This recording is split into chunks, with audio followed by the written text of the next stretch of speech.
and welcome to Chairman of the Board. Today I'm going to be reviewing El Grande. Now notice I have the big box version here, but I'll only actually be reviewing the base game itself, so don't worry about that.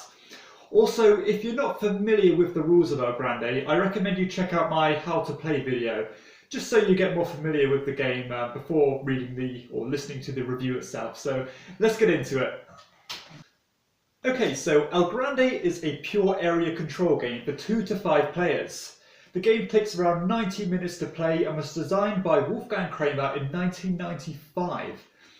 Now, the idea of El Grande is that each player will kind of control a different tribe in 15th century Spain. Now, these tribes will be lobbying for influence by controlling a number of regions. But the theme is really not where El Grande shines. It really shines in its gameplay and design. When I think about El Grande, I really think about its simplicity and elegance. There really is nothing in this game that doesn't need to be there. The game is so streamlined and intuitive. Every player's turn is just going to consist of drafting a card, using the ability on that card, and placing a number of caballeros onto the board. Now, because the objective of the game is so simple to understand, it actually makes the game very, very simple to teach to other players. I don't think I've ever played another game that offers such a rich gaming experience with such a simple rule set. And that kind of elegance of game design really kind of, you start to appreciate it more and more as you get more involved in the board gaming hobby. Because those are the games that you can get to the table easier. You can teach them to other players easier, as I mentioned earlier. But also, those games really stand the test of time. And the fact that El Grande is over 20 years old and still feels as fresh as anything really says a lot about this design. And Wolfgang Kramer deserves a lot of credit for designing this. Now, in terms of strategy, El Grande offers players a lot of different options to try. Because perhaps you want to maybe control a couple of really high scoring regions. Or maybe you want to try and spread your tribe as much as possible by getting a small piece of the pie of loads of regions.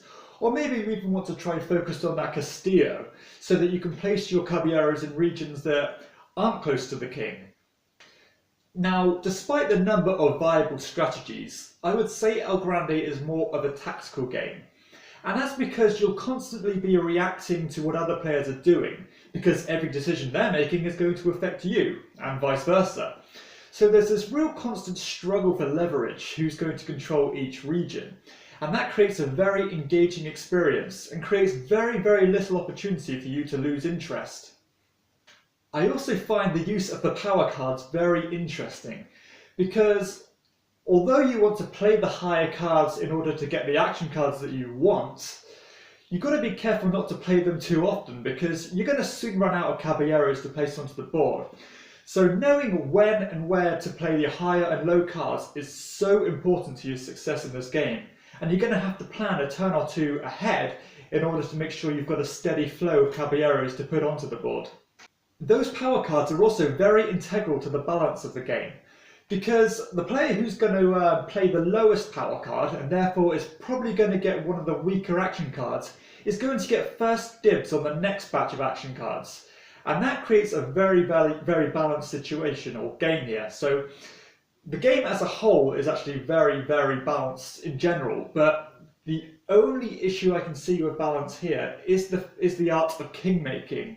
Because if a player really feels like he's out of the race, he's going to have a pretty significant say on who's going to win the game.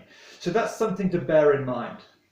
Now, some of the action cards that players can choose can be perceived as quite aggressive, but I've actually yet to have anybody take any of these actions in the wrong way or in the wrong spirit. So I think that's a kind of a testament to this game, because I think all the actions aren't there just to hurt somebody else. So if I want to play something that is going to negatively affect someone, they're going to be able to understand that that action is also going to benefit me. So I like that. And in fact, the whole kind of energy of the game, or vibe of the game in general, is a competitive one, but it's also played in good spirits, I find. Now, as you could see from my how to play video, some of the components look pretty dated. Um, but all the components in general are very functional, they do the job, and the cards themselves are very kind of easy to understand and self-explanatory. I understand that a lot of people want a kind of graphics overhaul of this game to kind of bring it into this era, but I actually quite like it for some reason. It's kind of quite understated, and the pieces are very functional. I do prefer the meeples instead of the cubes that you get with the big box edition, but the old version of the game came with a kind of wooden castillo or castle, and the newer version actually comes with a cardboard one that isn't so good. Again, it's very functional and it's kind of a nitpick, but it would have been nice to see a wooden one come with this edition too. But overall, I actually quite like the components, despite a lot of complaints from a lot of people. But that's just me. In terms of replayability, I think El Grande really stands its ground. And that's because every game you're going to find yourself in a different situation, so you're always going to want different cards at different times.